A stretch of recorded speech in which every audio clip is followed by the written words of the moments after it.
अस्सलाम वालेकुम फ्रेंड्स, यह क्लास 10th की एनसीईआरटी बुक है। एक्सरसाइज 1.1 और चैप्टर का नाम है रियल नंबर। इसमें मैं आपको क्वेश्चन 4 सॉल्व करके बताऊँ। क्वेश्चन 4 क्या कह रहा है? Use Euclid's division lemma to show that the square of any positive integer is either of the form 3m और 3m+1 for some integer m। सबसे पहले तो इस क्वेश्चन में बोला यूटिलाइज डिवीजन लेम्मा, उसकी थ्योरम, इस थ्योरम की हेल्प से ही हमें ये शो करके दिखाना है। तो सबसे पहले इस तरह के क्वेश्चन में आप पहले तो यूटिलाइज डिवीजन लेम्मा का जो थ्योरम होता है ना, वो सीधे आप उतार लीजिए, लिख लीजिए। देखिए मैंने यहाँ पे लिख दिया है, ये तो आपको याद करना और यही पहले लिखना, शुरुआत यहीं से होगी। इसी में सारा चीज़ लिखा हुआ है, जिसकी हेल्प से हम इसको इजीली सॉल्व कर देंगे। थ्योरम ही मेन है, थ्योरम से आप सब सॉल्व कर लेंगे इजीली। तो देखिए मैंने लिखा according to Euclid's division lemma, let a and b be any two positive integer, then there exist unique integers q and r such that a is equal to b q plus r और 0 less than equal to r less than b। Main यही चीज़ है, इसी से आपका ये question solve होगा। तो देखिए इसमें a है एक पॉजिटिव इंटीजर और दूसरा क्या है, b हमारा पॉजिटिव इंटीजर है। फिर एक और नंबर, इसमें एक और इंटीजर्स आ रहा है q एंड r। ये सब क्या है, a b q r क्या है, एक वैल्यू है। वो कोई भी वैल्यू हो सकती है लेकिन पॉजिटिव होना चाहिए। तो वो पॉजिटिव इंटीजर को हम क्या मान लेते हैं, a और b मान लेते हैं, ठीक है, और q और r मान लेते हैं। तो according to Euclid's division lemma, इसमें जो थ्योरम में जो ये मेन चीज़ है वो ये है, a equal to B Q plus R, और दूसरा ये है, ठीक है। तो देखिए क्वेश्चन में हमारा क्या कह रहा है, use Euclid's division lemma to show that square of any positive integer. तो एनी पॉजिटिव इंटीजर, देखिए एक पॉजिटिव इंटीजर ये बोल रहा है, ठीक है। तो ये पॉजिटिव इंटीजर जो है, हम उसको इस थ्योरम के हिसाब से उसको हम पॉजिटिव इंटीजर ए मान लेते हैं, ठीक है। तो इस थ्योरम के हिसाब से हमें ए मिल गया, तो हम लेट क्या मान लेते हैं, let A be any positive integer. Question में भी कह रहा है कि हमें एक पॉजिटिव इंटीजर चाहिए, तो वो पॉजिटिव इंटीजर इस थ्योरम के हिसाब से हमने ए मान लिया। अब बारी आती है बी की, तो बी क्या हम लेंगे। अब जैसे यहाँ पर देखिए, यहाँ पर 3m+1 दे रहा है। देखिए नंबर क्या दे रहा है, 3 दे रहा है। यहाँ नंबर देखिए 3 दे रहा है, 3 नंबर दे रहा है ना। तो इसमें आप बी क्या लेंगे, बी आप यहाँ पर 3 लेंगे। तो एक ए हमें पता चल गया पॉजिटिव, ए क्या पॉजिटिव इंटीजर है, उसको ए ही मानेंगे, और बी हमने यहाँ पे 3 ले लिया। अब जस्ट यहाँ पर इसमें इस वाले इस थ्योरम में बी की वैल्यू 3 है, तो यहाँ पर आप पुट कर देंगे। तो ये हो जाएगा ए इक्वल टू बी क्या है, 3q प्लस आर, ठीक है। फिर ये वाली देखिए कंडीशन, तो ये क्या है, 0 less than equal to R less than, और यहाँ बी की जगह क्या रखेंगे आप, 3, क्योंकि बी की वैल्यू हमने क्या मानी, 3। तो देखिए यहाँ पर आपको समझना है, यहाँ पर जो आर की वैल्यू है ना 0 और 3 के बीच में है। तो आर की वैल्यू 0 और 3 के बीच का मतलब क्या है कि 0, 1 और 2, यही 2 नंबर निकलेंगे हमारे, ये 3 नंबर निकलेंगे, 0, 1 और 2। तो अब आपको क्या करना है ना, आर की वैल्यू 0 इसमें पुट करेंगे, फिर आर की वैल्यू 1 इसमें रखेंगे, फिर आर की वैल्यू 2 इसमें रखेंगे। तो जब आर हमारा 0 होता है, व्हेन आर इक्वल टू 0, ठीक है, तो यहाँ ए इक्वल टू क्या हो जाएगा, 3 इसमें पुट करना है, इस वाले में 3q प्लस हमारा क्या हो जाएगा, 0 हो जाएगा, ठीक है। तो ये हो जाएगा 3q, यानी कि हमारा क्या आया, जब r हमने 0 रखा तो a इक्वल टू 3q आया, ठीक है। अच्छा अब दूसरा क्या हमें रखना है, r की वैल्यू 1 रखना है। तो r की वैल्यू जब हम 1 किस में रखेंगे, इसमें रखना है। तो वो हो जाएगा a equal to 3q plus r की वैल्यू क्या है, 1। तो एक किया है हमारा, दूसरा ये आया। तीसरा क्या, r की वैल्यू हमें क्या रखनी है, 2 रखना है, इसमें रखेंगे, इसमें पुट करेंगे। तो हमारी a की वैल्यू क्या आएगी, a equal to 3q plus 2। तो देखिए यहाँ पर ये हमारा आ गया।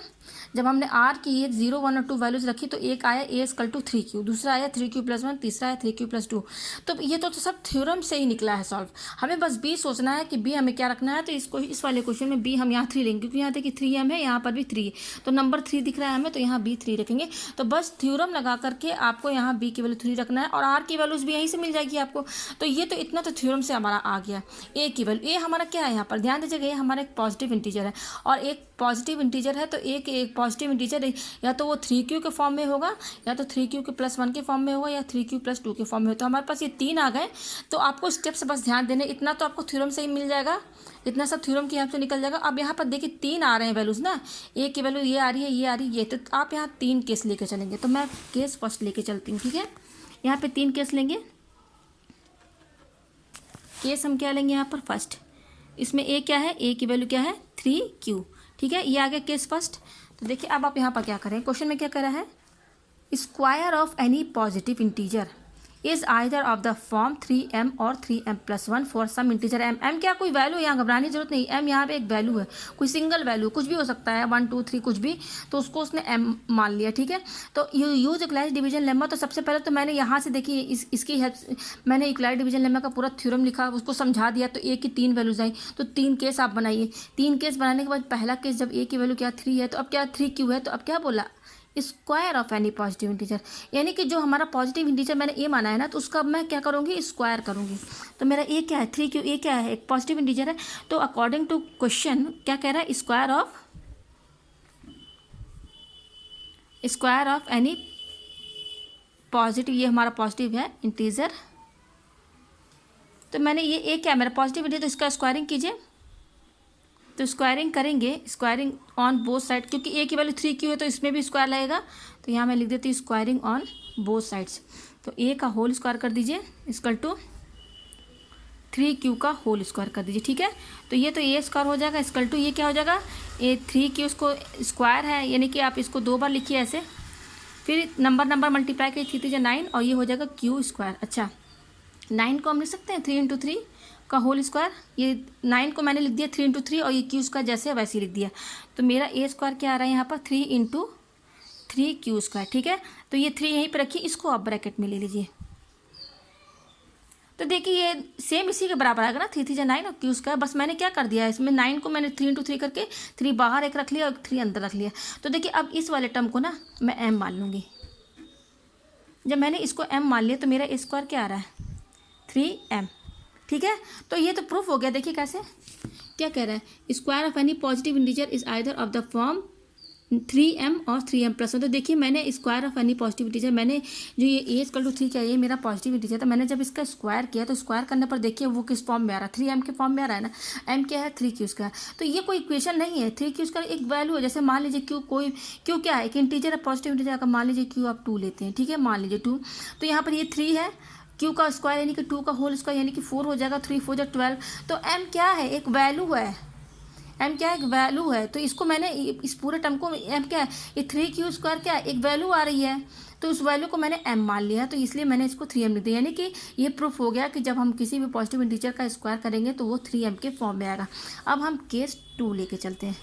केस 2 में हमारा क्या आया था, a = 3q+1। जब मैंने r की 0 1 2, जब r की वैल्यू 0 रखी तो 3q आया, और जब r की वैल्यू 1 रखी तो ये 1 आया।